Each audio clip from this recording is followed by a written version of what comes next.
కూటమి ప్రభుత్వం అరాచకం పరాకాష్ఠకు చేరింది. వైఎస్ఆర్సీపీ నాయకులపై తప్పుడు కేసులు పెట్టి పదే పదే జైలుకు పంపుతున్నారు.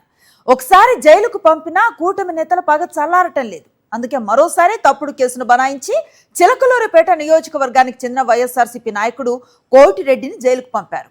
ఈ వ్యవహారం నాటకీయ పరిణామాల మధ్య జరగటం ఇప్పుడు తీవ్ర చర్చనీయాంశమైంది. పల్నాడు జిల్లా నాదెండ్ల మండలం చిరుమామిళ్ల గ్రామానికి చెందిన సింగారెడ్డి కోటిరెడ్డి వయస్సు 75 ఏళ్లు. చిలకలూరిపేట నియోజకవర్గంలో వైఎస్ఆర్సీపీలో ఆయన కీలక నాయకుడు. కూటమి ప్రభుత్వం అధికారంలోకి వచ్చినప్పటి నుంచి కోటిరెడ్డిని టార్గెట్ చేసింది. గతంలోనూ అక్రమ కేసులు బనాయించి నెల రోజుల పాటు జైలు జీవితం గడిపేలా చేసింది. ఎంపీ లావు శ్రీకృష్ణదేవరాయలు తనపై కక్షగట్టి ఈ అక్రమ కేసులు పెట్టించారని కోటిరెడ్డి ఆరోపించారు. గతంలో లావుతో విభేదించినందుకే ఇప్పుడు అధికారాన్ని అడ్డం పెట్టుకుని 75 ఏళ్ల వయసులో ఉన్న తనను వేధిస్తున్నారని ఆయన మండిపడ్డారు. తాజాగా కోటిరెడ్డి, ఆయన భార్య మాజీ సర్పంచ్ సింగారెడ్డి లక్ష్మిపై పోలీసులు మరో కేసు నమోదు చేశారు.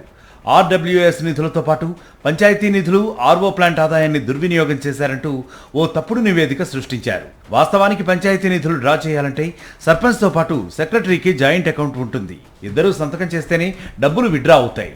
ఇక 2019-2020లో లక్ష్మీ సర్పంచ్ కూడా కాదు.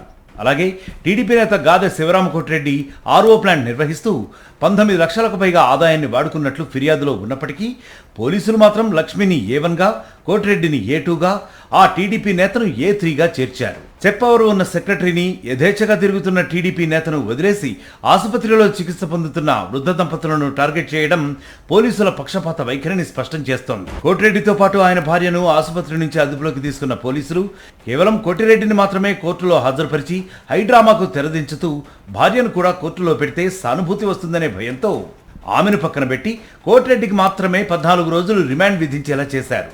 తమ స్వార్థ రాజకీయాల కోసం 75 ఏళ్ల వయసున్న కోటిరెడ్డిని, ఆయన భార్యను టీడీపీ నాయకులు తీవ్రంగా వేధిస్తున్నారని కుటుంబ సభ్యులు ఆవేదన వ్యక్తం చేస్తున్నారు.